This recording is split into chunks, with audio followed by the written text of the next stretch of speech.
할렐루야. 오늘도 주의 말씀과 은혜를 사모함으로 이전을 찾으신 여러분들을 주님의 이름으로 환영하고 축복합니다. 앞뒤 옆분들 바라보시면서 오늘도 당신과 예배할 수 있어서 너무 행복합니다, 이렇게 인사하도록 하겠습니다.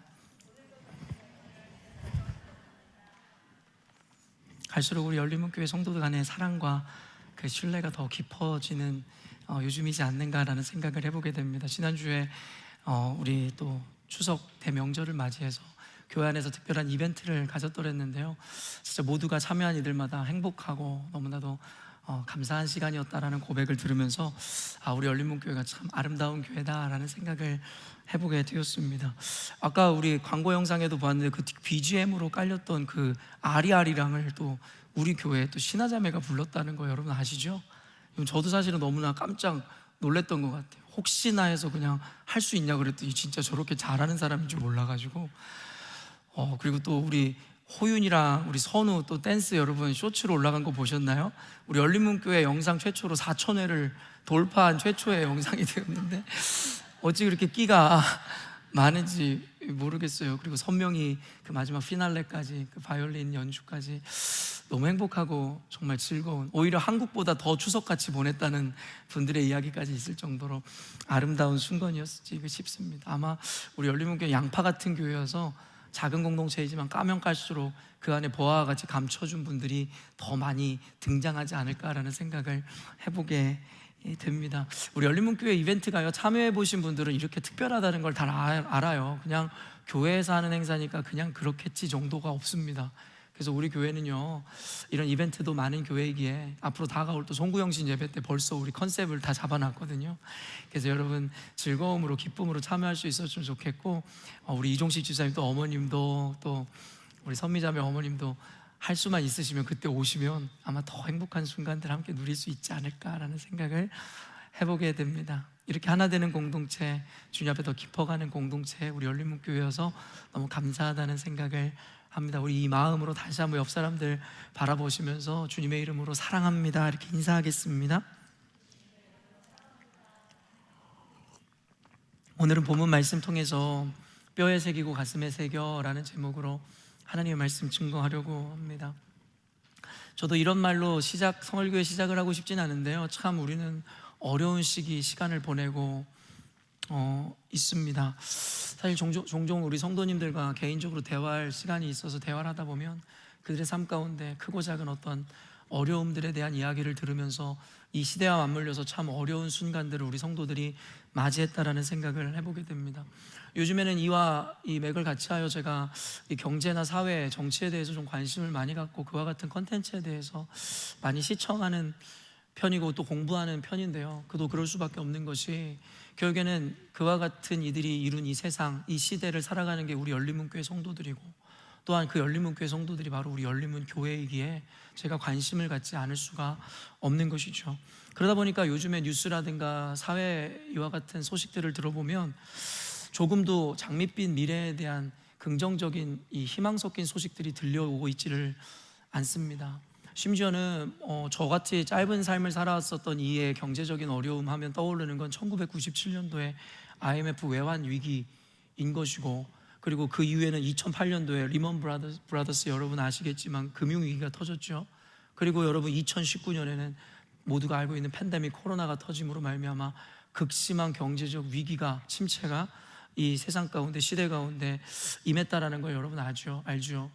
그런데요, 이제 2025년에 대한 전망을 앞다투어 경제학자들이 내놓고 시작하는데 대부분이 내년의 경기는 결국엔 침체 혹은 위기까지 갈 수 있다라고 이야기하고 예상하는 것이 주를 잇습니다. 얼마 전에 여러분도 아시겠지만 FOMC에서 우리 이 빅컷을 단행해서 0.5% 이유를 낮추는 걸 보면서 많은 분들이 이제는 살만하겠구나 생각하는 분들이 계신지는 모르겠지만, 사실은 그로 말미암아서 점쳐지는 건 도리어 더 좋지 않은 상황들이라고 인식하는 것이 옳습니다. 왜냐하면 이 경제적인 어떠한 패턴을 보면요, 이와 같이 금리가 인하되는 것이 단행될 때에는 고용 불안이 시작되기 때문에 그것을 막기 위한 방책으로서 금리를 인하하는 겁니다.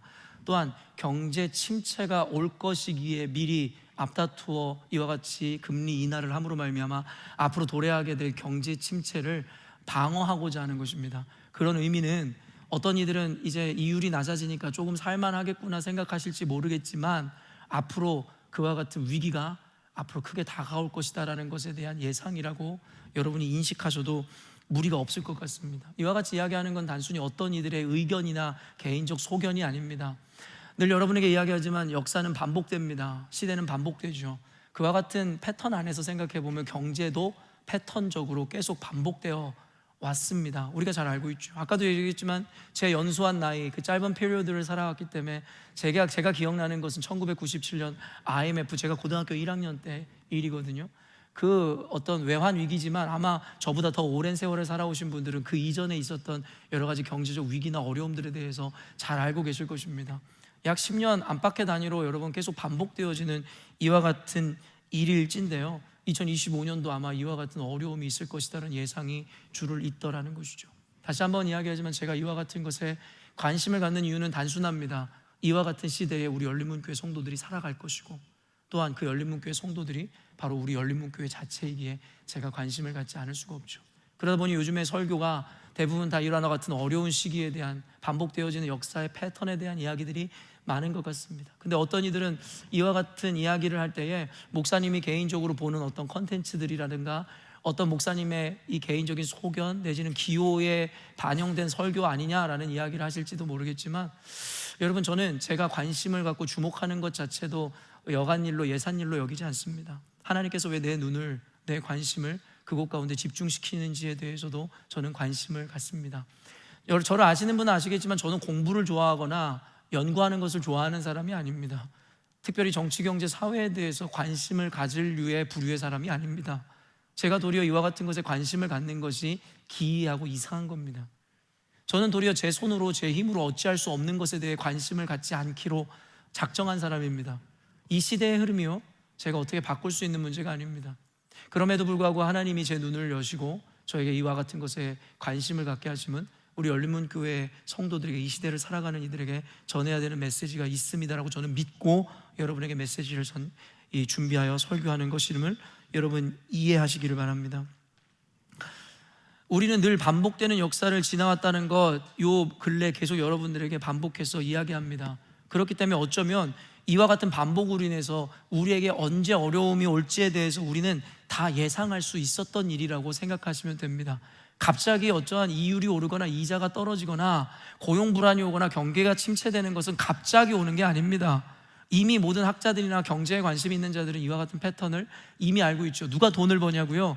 이미 이와 같은 패턴을 알아서 언제 매수를 하고 매도를 해야 되는지를 아는 자들이 돈을 버는 겁니다.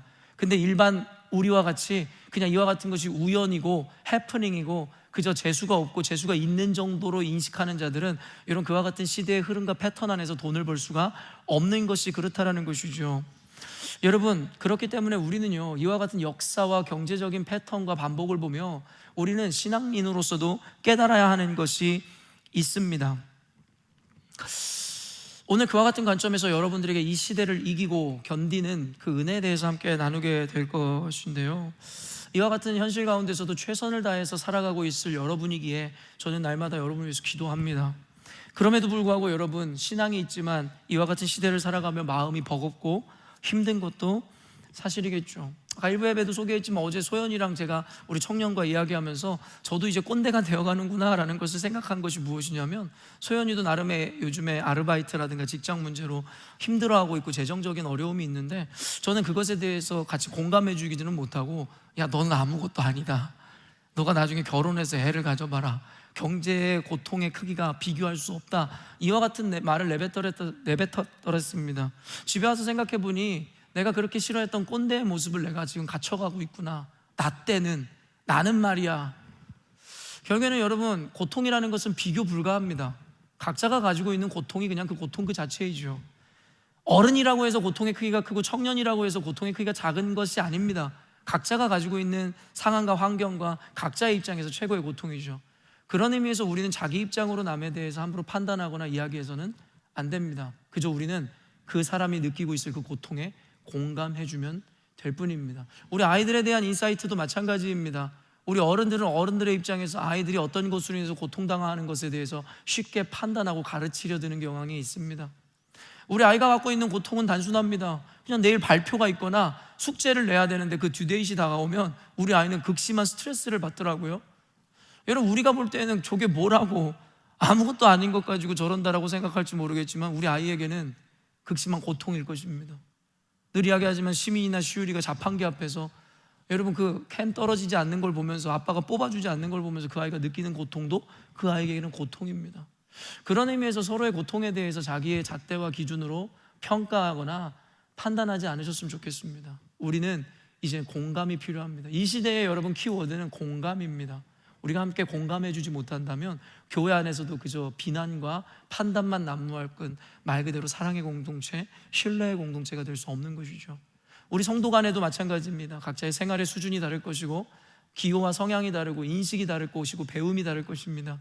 그럼에도 불구하고 우리가 서로를 판단하거나 평가절하해서는 안 될 것입니다. 서로를 공감해주고 이해하기 시작할 때에 우리 공동체에는 하나님께서 허락하시고자 하는 그 진정한 사랑이 꽃피우기 시작할 것입니다. 이제는 우리 아이들에게도, 우리 학생들에게도, 청년들에게도 그와 같은 관점으로 공감해 주십시오. 내 판단으로 내 아내와 내 남편을 여러분 난도질하지 마시고 그냥 그 아내가, 그 남편이 느꼈을 혹은 처해 있을 환경에 대한 깊은 공감이 우리 교회 가운데 필요하다는 것 잊지 않으셨으면 좋겠습니다. 아까도 이야기했던 이와 같은 이 역사의 경제적인 어떤 것의 반복과 패턴 가운데 성경이 우리들에게 한결같이 가르쳐주는 메시지가 있습니다. 그것이 무엇이냐면 여러분 기억하십시오. 바로 기억하라는 겁니다. 여러분, 요즘에는 모바일이나 어떤 이런 이 기계가 발달해 있어서 여러분이 거기에다가 성경에다가 이 기억이라는 단어만 쳐놔도요 수도 셀 수 없는 만큼 많은 여러분 구절들이 올라옵니다. 여러분, 그와 같이 여러 이 기억에 대해서 강조되어지는 이유가 무엇이겠습니까? 여러분, 이와 같이 기억하는 것이 중요하다라는 것을 우리들에게 드러내는 이 장면인가 동시에 또 다른 교훈은 무엇이냐면 그만큼 우리가 쉽게 잊어버린다라는 것에 대한 교훈일 수도 있겠죠. 신명기 24장 18절 말씀 한번 읽어보도록 하겠습니다. 너는 애굽에서 종되었던 일과 내 하나님 여호와께서 너를 거기서 속량하신 것을 기억하라. 이러므로 내가 내게 이 일을 행하라 명령하노라. 여러분, 성경에서 뭐라고 이야기합니까? 그 여러 구절 중에 한 구절만 가져왔을 뿐인데요 우리로 하여금 기억하라고 명령하시더라는 것이죠. 기억하라는 거예요. 여러분, 무엇을 기억하라는 것입니까? 너희들이 애굽에서 노예되어 그 고통과 고난의 세월을 보냈었던 그 순간에 내가 너희들을 어떻게 여겼으며 너희들을 어떻게 출애굽시켰는지, 어떻게 구원했는지를 기억하라는 것입니다. 여러분, 우리가 고통 가운데 있습니다. 이 시대는 이와 같은 상황은 누구도 비껴나갈 수 없습니다.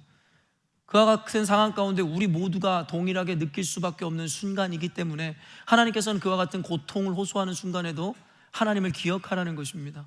너희들의 삶의 이전에, 과거에, 너희들의 삶의 이곳 가운데 걸어오는 그 여정 가운데 내가 너희들을 어떻게 돌보고 지키고 지나오게 했는지 그것을 기억하라고 말씀하시는 것이죠. 그러면서 동시에 기억에 대해서 어떤 표현이 등장합니까? 바로 하나님이 기억하신다는 겁니다. 레위기 26장 42절 말씀 읽어보겠습니다.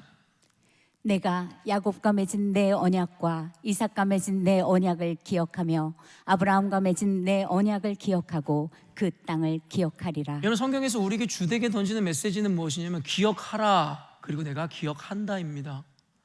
여러분, 성경은 약속에 의해 진행되는 역사를 기록한 겁니다. 그래서 우리는 구약과 신약이라고 이야기하고 옛 언약과 새 언약이라고 이야기하는 것이고, 신학의 여러 가지 줄기 중에 우리는 언약 신학이라는 것을 여러분에게 여러 번 소개해 주었는데요, 바로 하나님께서 이스라엘과 맺은 그 약속과 언약을 지키시기 위한 하나님의 그 섭리의 과정을 기록한 게 성경입니다. 하나님은 그렇기 때문에 이스라엘 백성을 버리실 수가 없는 거예요. 왜요? 약속하셨기 때문입니다. 하나님이 그 약속을 만약에 어기신다면 그분은 하나님이 아니실 수밖에 없기 때문입니다. 그럼에도 불구하고 인간은 끊임없이 하나님을 잊은 채로 주님에게 등을 돌리고 죄를 범하는 순간에도 주님은 우리와 맺은 언약을 기억하시고 잊지 않으셨죠. 그래서 주님께서 그 언약의 완성을 이루기 위해 보낸 것이 바로 예수 그리스도십니다.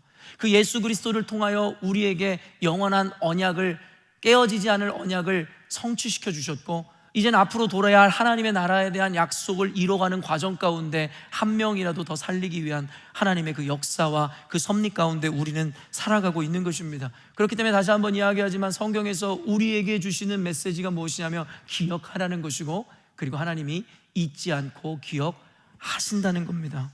우리가 만약에 이 사실만을 기억한다면 우리는 어떠한 상황과 환경 가운데도 널뛰거나 우왕좌왕하지 않고 그 가운데서도 중심을 지켜낼 수 있다라고 성경은 이야기하죠. 늘 이야기하는 바이지만 인간은 망각의 동물입니다.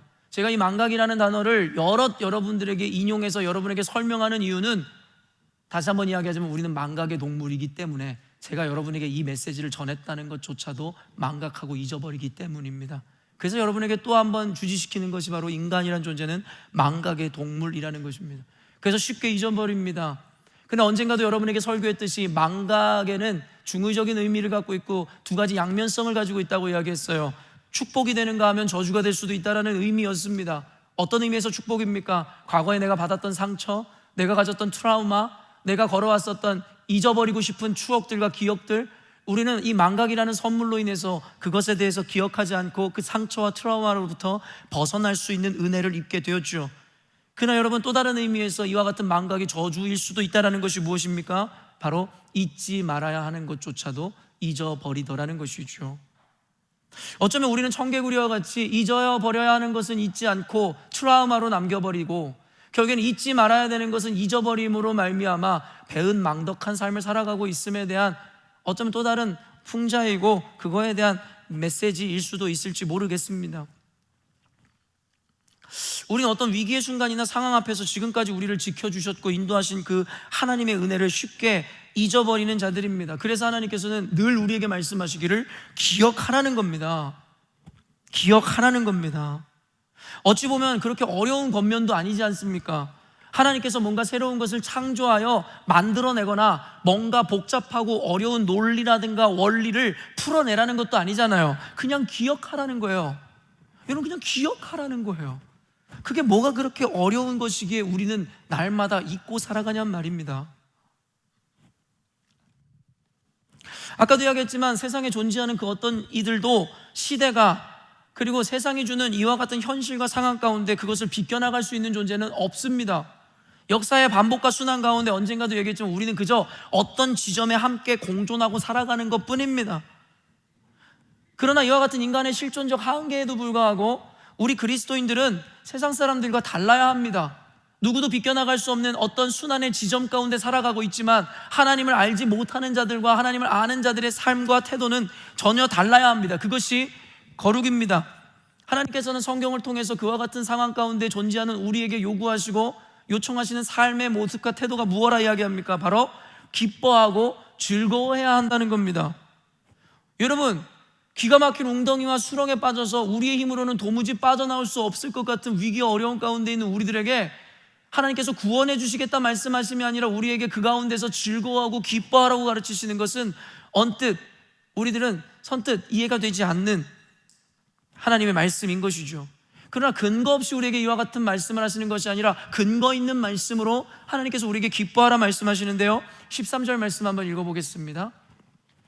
하늘이여 노래하라, 땅이여 기뻐하라, 산들이여 즐거이 노래하라. 여호와께서 그의 백성을 위로하셨은즉 그의 고난당한 자를 긍휼히 여기실 것임이라. 여러분, 이 구절을 우리가 자세히 풀어볼 수는 없겠지만 하늘과 땅, 존재하는 모든 것이 즐거워하고 기뻐하는 이유의 핵심을 뭐라고 그 근거를 이야기하고 있습니까?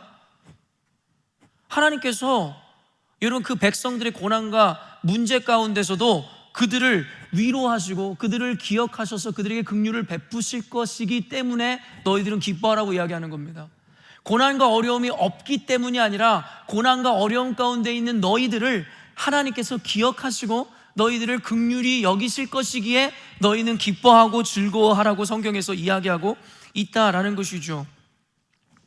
즉 하나님은 이때라 하면 여러분이 생각하는 절체절명의 위기와 같은 고통의 순간의 때라도 하나님은 우리를 잊지 않고 기억하신다라고 말씀하시기에 너희들은 기뻐할 수 있다라고 이야기하더라는 것입니다. 우리는 도리어 그를 잊어 원망과 불평과 좌절 가운데 있을지라도 하나님은 결코 우리를 잊지 않고 기억하신다가 그 핵심입니다. 다시 한번 이야기합니다. 저와 여러분은 어리석어 그 하나님을 잊었을지라도 하나님은 그 한순간도 우리를 잊으신 적이 없다라는 것이죠. 14절 말씀 한번 읽어보도록 하겠습니다. 오직 시온이 이르기를 여호와께서 나를 버리시며 주께서 나를 잊으셨다 하였거니와. 시온이라 함은 우리가 잘 알고 있듯이 하나님의 도성, 하나님이 택하신 성이며 하나님의 백성을 의미하는 단어입니다. 하나님께서 여기 시온이라는 말을 통해서 전제하는 그 조건이 무엇이냐, 바로 하나님이 택함, 하나님의 택함 받은 백성, 즉 우리에게 이야기한다면 교회를 의미한다라고 이야기하시면 됩니다. 그러나 그 교회가 뭐라고 이야기하고 있다라고 이야기합니까? 여호와께서 나를 버리시며 주께서 나를 잊으셨다 하였거니와. 이런 위에서 언급한 바와 같이 다시 한번 반복됩니다. 하나님은 단 한 번도 우리를 잊거나 버리신 적이 없는데 우리들은 우리의 상황과 환경을 보며 하나님마저도 우리를 버리시고 우리를 잊으셨다라고 이야기하더라는 것입니다. 이런 그것이 우리의 실존이고 바로 저와 여러분이다라고 성경은 이야기하고 있다라는 것이죠. 여러분, 우리는 하나님께 감사하고 그로 인해 행복을 누렸던 순간을 기억하고 있을 것입니다. 기가 막힐 웅덩이, 절체절명의 위기 가운데 있을 때 하나님의 기적과 같은 사건, 하나님 보내주신 사람, 어떤 상황, 어떤 은혜로 말미암아 여러분이 그 길을 안전하게 벗어나고 지금에 이를 수 있었던 그 은혜의 가정들을 여러분은 기억하실 것입니다.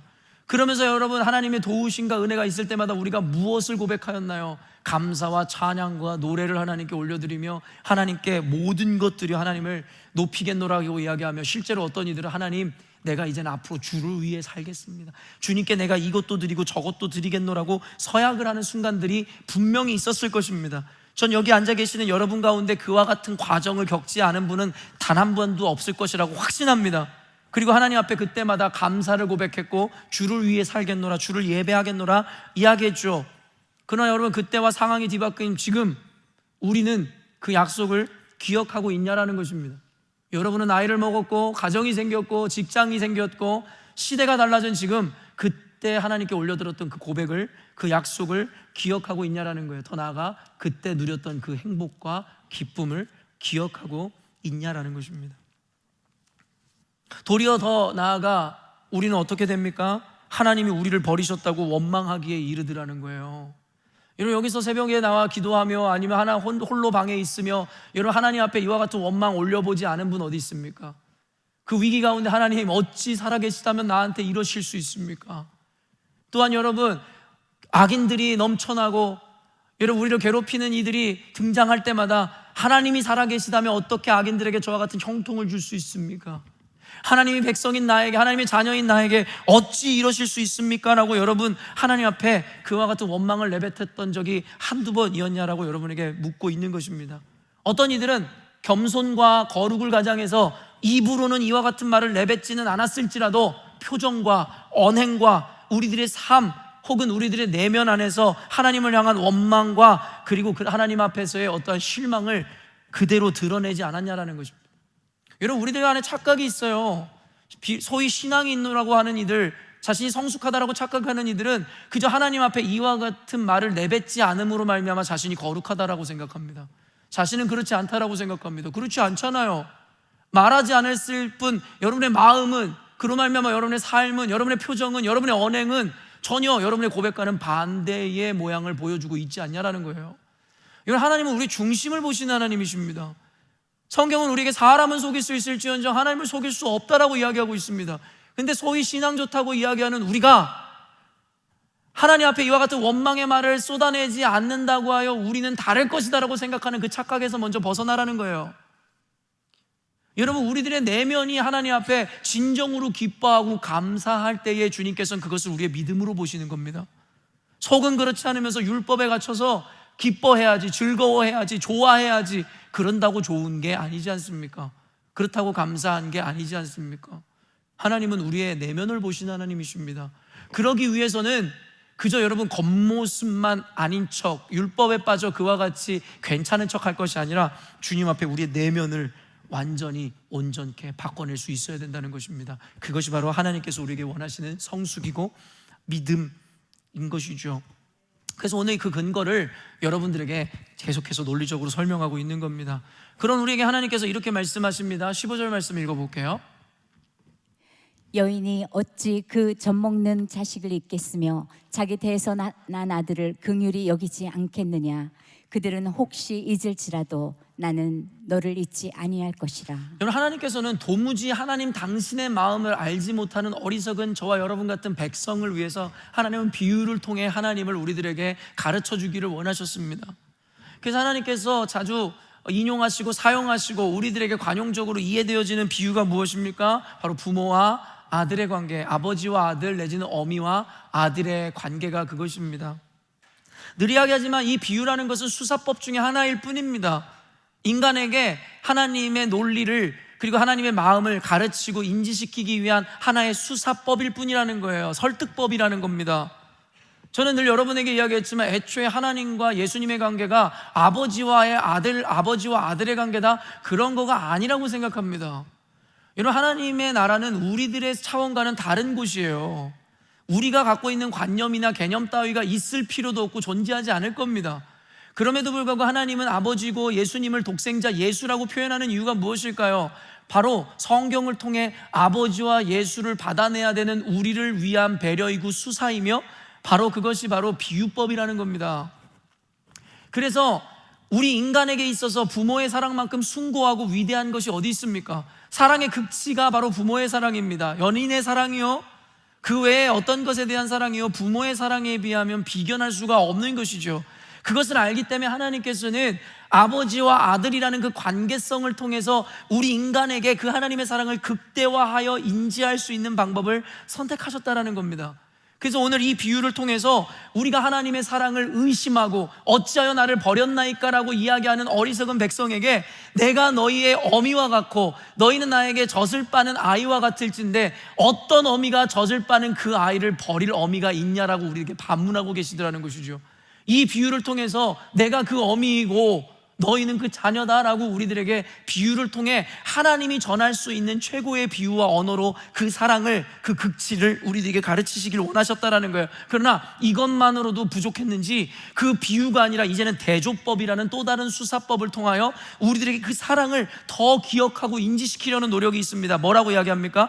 그들은 혹시 잊을지라도 나는 너를 잊지 아니할 것이다. 맨 처음에는 비유를 통해서 어미의 사랑으로 하나님의 사랑을 비유하더니 이제는 대조법을 통해서 그 어미의 사랑보다도 위대한 사랑이 나의 사랑이란다 얘들아 라고 하나님께서 말씀하시죠. 이 세상에는 아이를 사랑하는 그 어미의 사랑을 능가하는 사랑은 없습니다. 근데 하나님의 사랑은 이 세상에 존재하는 차원의 사랑 정도가 아니라고 말씀하시는 거예요. 그 어미마저도 너를 버릴지언정 나는 결코 너를 버리지 않는다라고 이야기하고 있다라는 것입니다. 시편 27편 10절 말씀입니다. 내 부모는 나를 버렸으나 여호와는 나를 영접하시리이다. 여러분, 다윗의 고백입니다. 다윗이 여러분 어떠한 어린 시절을 보냈는지 우리는 알고 있죠. 그의 경험을 비추어서 하였던 고백과 동시에 그는 이미 하나님의 사랑의 초월성을 알고 있었습니다.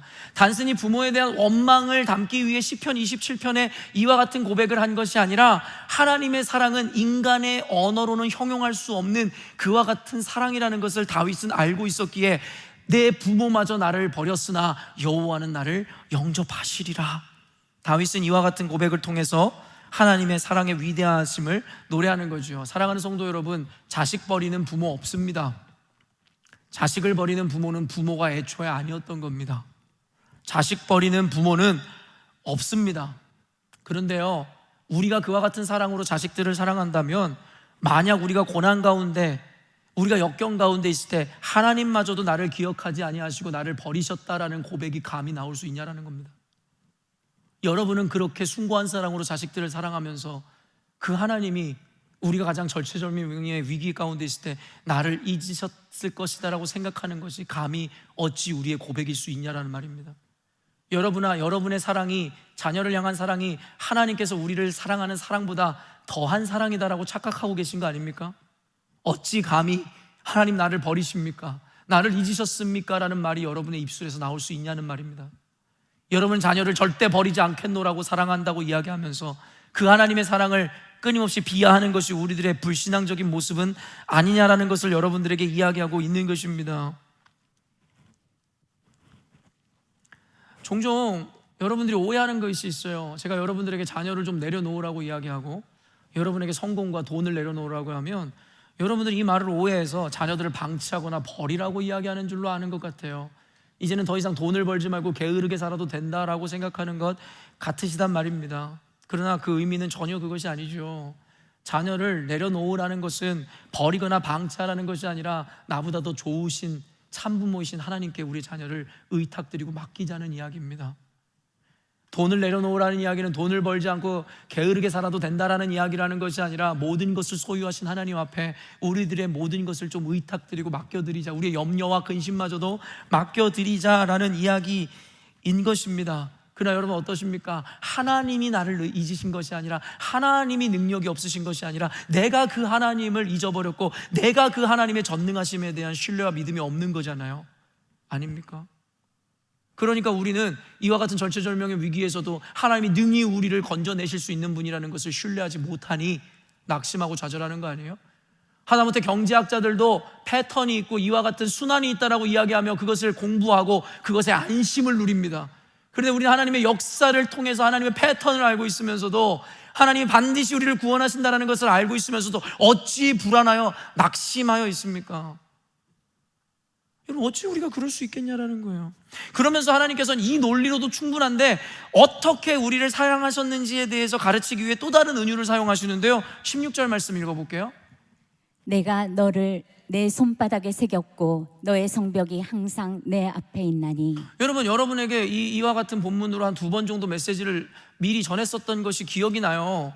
그럼에도 불구하고 여러분에게 한 번 더 전하는 이유는 여러분이 이 말씀의 메시지를 기억 못해서가 아니라 이와 같은 사랑으로 우리를 사랑하시는 하나님을 잊어버렸기 때문에 다시 한번 리마인드 시켜드리는 겁니다. 내가 너를 내 손바닥에 새겨놓으라고 이야기합니다. 그때도 여러분에게 인용해서 이야기했지만 여러분, 손바닥이 뭐예요? 여러분, 이거는 이 동서고금을 막론하고 모두에게 만국 공통인가 봐요. 여러분, 손바닥에 뭔가 중요하거나 긴급한 일이 있을 때 여기다 적어 놓잖아요. 약속이 있거나 아니면 잊지 말아야 되는 중요한 상황이 있으면 여러분 적어 놓잖아요. 그리고 우리 컨닝할 때 어린 시절 생각해보면, 요즘에는 그런 컨닝 방법 통하지도 않겠지만 요즘에는 신뢰가 무너져서 손바닥 다 검사하죠. 이것조차도 안 하나요? 선생님들 요즘에 안 하시나요? 우리 때는 그래도 아직까지는 신뢰가 살아있었더랬어요. 그래서 우리는 시험을 볼 때 손바닥에다가 이거를 적어 갔었잖아요. 그래서 적어가지고 그거 보면서 잊지 말아야 하니까 그것을 기억하기 위해서 약속을 한다든가 시험을 본다든가 어떤 중요한 순간에 우리는 손바닥에 적죠. 손은요, 우리가 언제든 볼 수 있으니까 말입니다. 그런데 여기서 더 중요한 포인트가 뭔지 아세요? 근데 하나님께서 그 손바닥에 우리를 여러분 기록한 것이 아니라 새겨놓으라고 이야기하더라는 거예요. 여러분, 영어 NIV 버전도 준비했는데요, see, 여러분 여기 보라는 거 아닙니까? 이것은 확신이 동반되어 있는 표현입니다. 그만큼 장담한다는 거예요. 보라는 거예요. 뭐라는 거야? I have engraved you. 여러분, engraved라고 이야기하는 거, I have written you라고 이야기하지 않아요.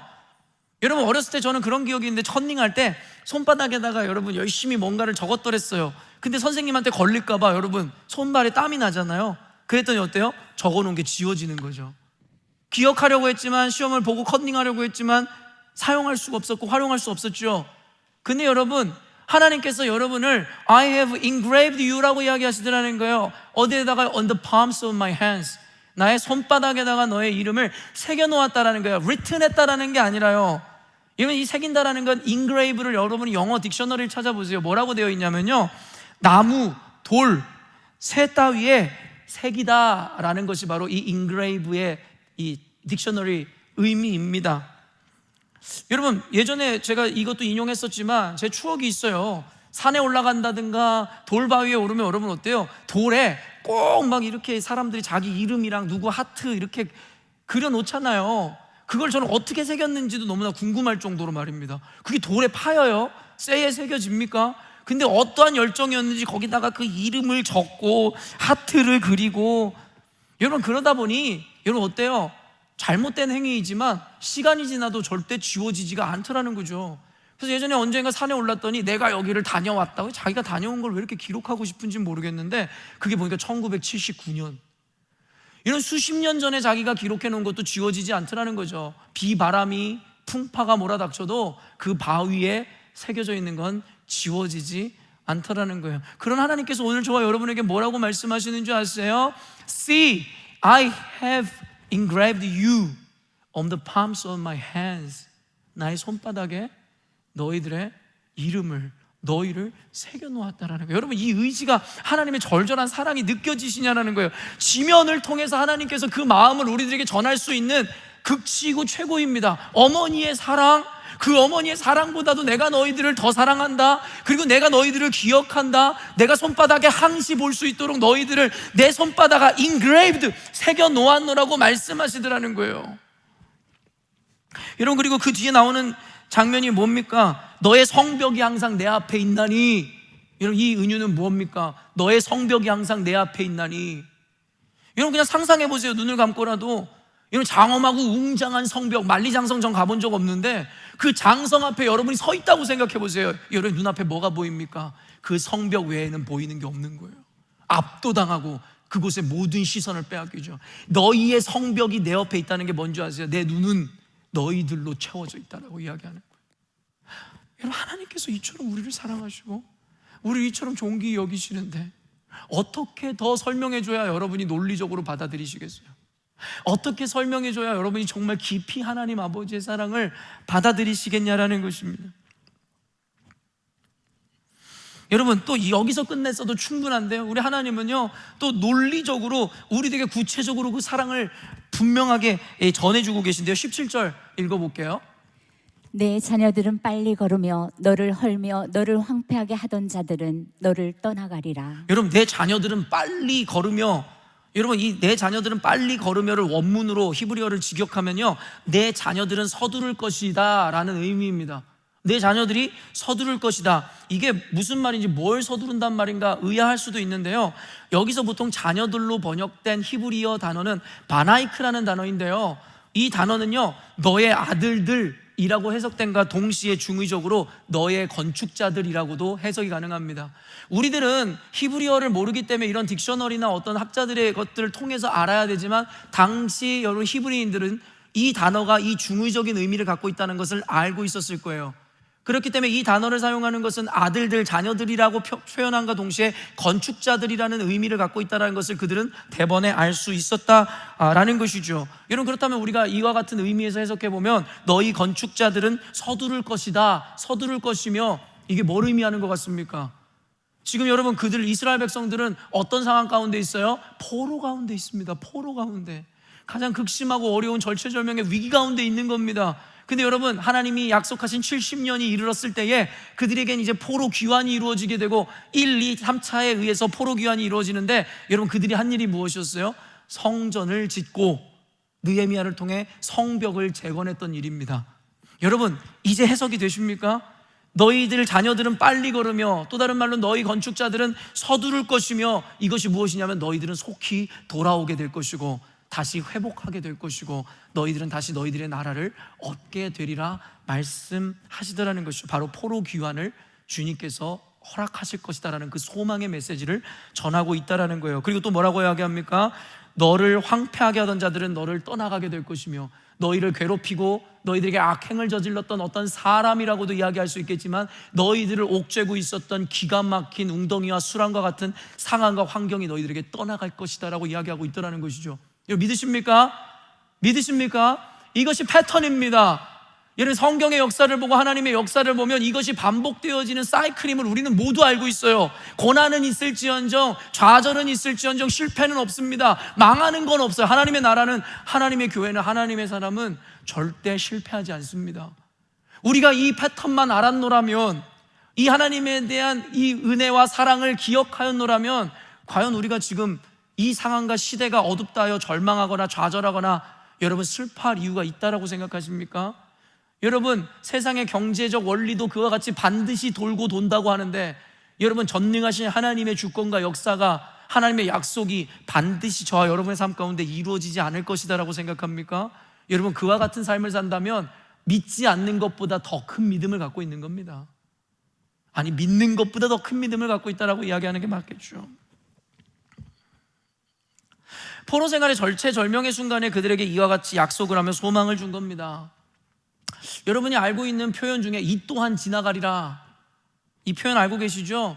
많은 분들이 알고 계세요. 어떤 찬양에도 이 또한 지나가리라, 찬양의 가사 가운데도 이 표현을 사용했으니까요. 그리고 어떤 가수는 자신의 노래 가운데 이와 같은 표현을 사용한 거 보면 이것은 단순히 신앙인들만의 용어는 전유물은 아닌 것 같습니다.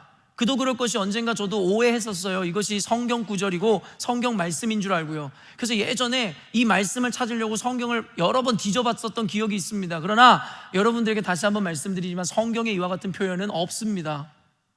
그럼에도 불구하고 신앙인들이 이와 같은 표현을 자주 사용하는 이유는 개념 안에서 이용하는 표현일 뿐인 거죠. 이 표현에 대한 이 기원을 제가 찾아봤더니요, 유대경전 주석지인 미드라시에서 이 표현이 등장한다라고 이야기하더라고요. 근데 그 또한도 명확한 것 같지는 않아요. 어떤 이들은 페르시아 지방의 우아에서 나온 말이라고 이야기하는 걸 보면 말입니다. 어찌되었든지 간에 이 표현이 어디를 기원하는지는 모르겠으나 이 표현이 나오게 된 그 우아를 이렇게 설명하고, 일화를 이렇게 설명하고 있는데 한번 들어보세요. 어느 날 이스라엘의 다윗 왕이 반지 세공사를 불러서 자기를 위한 반지를 만들어 달라고 부탁하였다라고 이야기합니다. 그러면서 그 세공사에게 다윗이 이렇게 이야기하고 명령하기를, 내가 큰 전쟁에서 이겨서 환호할 때에도 교만에 빠지지 않으며, 또한 내가 큰 절망에 빠져서 낙심하고 좌절할 때라도 스스로 새로운 용기와 희망을 얻을 수 있는 글귀를 적어서 이 반지에 새겨달라고 이야기한 거예요.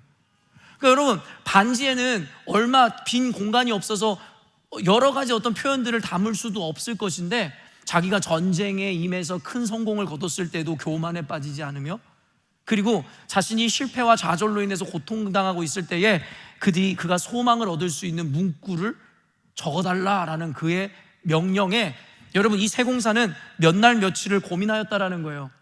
그러다가 여러분, 그때 당시에 지혜의 대명사가 누굽니까? 다윗 컨텍스트라고 생각하면 여러분 생각하실 수 있겠죠? 솔로몬입니다. 왕자였던 솔로몬에게, 여러분 이건 성경의 이야기가 아니라 아까도 얘기했지만 미드라시에서 나온다는 거예요. 솔로몬에게 가가지고 이와 같은 이야기를 했더니 솔로몬이 가르쳐준 글귀가 바로 이 글귀였다라는 거예요. 이 또한도 지나가리라. 사랑하는 성도 여러분, 이 또한도 지나가리라.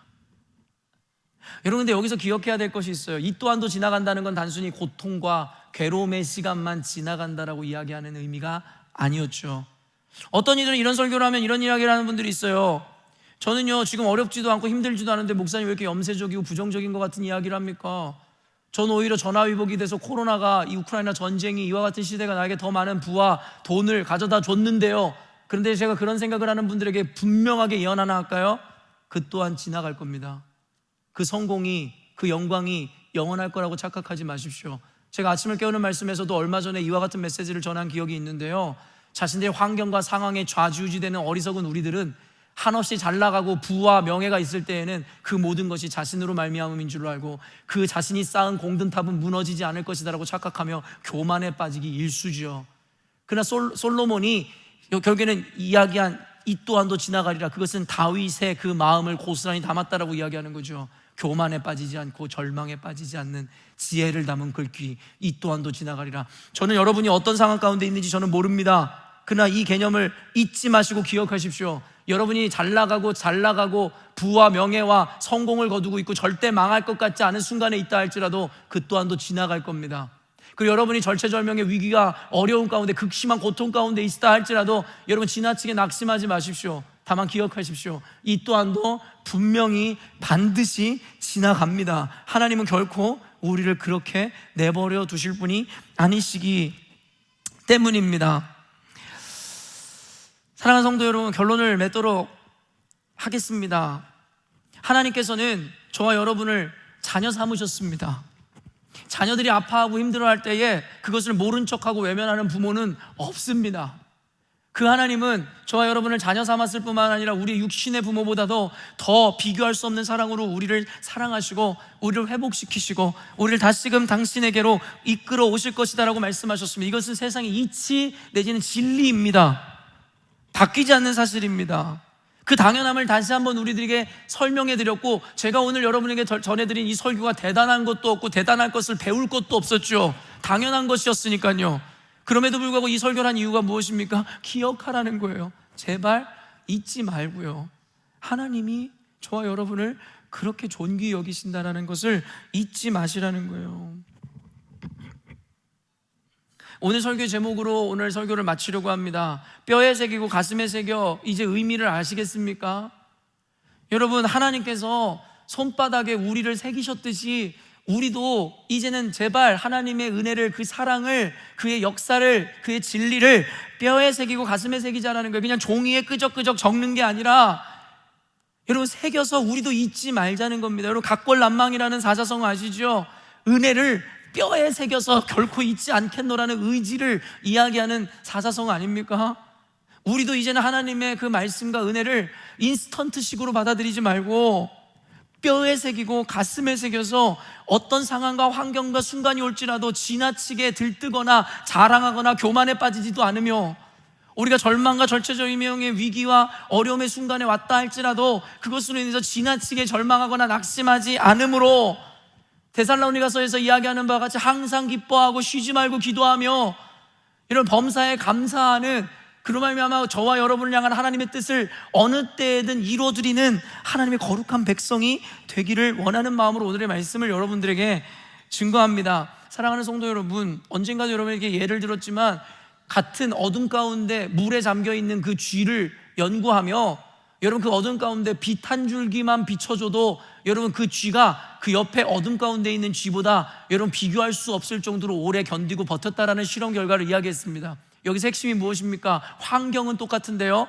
한쪽 쥐에게는 소망이 있었다라는 거예요. 그 소망이 뭐예요? 우리에게는 바로 하나님의 사랑과 은혜와 말씀을 기억하고 믿는 것이 소망입니다. 여러분, 초대교회 때부터 극심한 박해가 있었는데 2000년이 지난 지금까지도 교회가 무너지지 않고 이 가운데 나올 수 있었던 이유가 무엇이었습니까? 죽음의 위협과 여러 가지 고통 가운데서도 교회가 한 번도 무너지지 않았습니다. 이유가 뭔지 아세요? 그들은 소망이 있었습니다. 어떤 소망인 줄 아십니까? 그들이 늘 인사했던 것처럼 마라나타, 주 예수여 속히 오시옵소서. 여러분, 그들은 반드시 분명히 오실 주님을 붙들므로 말미암아 그 모든 고난을 이겨내고 견뎌낼 수 있었다라는 겁니다. 우리 그리스도인들이 세상에서 승리할 수 있는 이유요, 세상이 우리를 감당하지 못하는 이유요, 우리에게는 이와 같은 분명한 약속이고 소망 대신 주님이 있기 때문입니다. 주님이 우리 가운데 반드시 이 일을 행하실 것입니다. 주님께서는 광야의 길을 만드시고 물 가운데서도 길을 내시는 하나님이십니다. 믿으십니까? 세상의 권세자들은 실패할지라도 하나님은 실패 없습니다. 하나님의 약속은 반드시 이루어집니다. 하나님은 우리를 위기 가운데서, 고통 가운데서 반드시 건져내심으로 이 시기와 이 시간도, 이 어려움도 반드시 지나가게 하심으로 말미암아 당신의 백성들에게 하나님의 천국과 같은 삶을 허락하시리라 확신합니다. 사랑하는 열문교회 성도 여러분, 이 믿음으로 오늘도 승리하시고 힘을 내시고 여러분의 환경과 상황에 좌절하거나 주저앉지 마시고 늘 예수의 이름으로 승리하시는 저와 여러분 되시기를 주님의 이름으로 축원합니다. 아멘. 기도하겠습니다.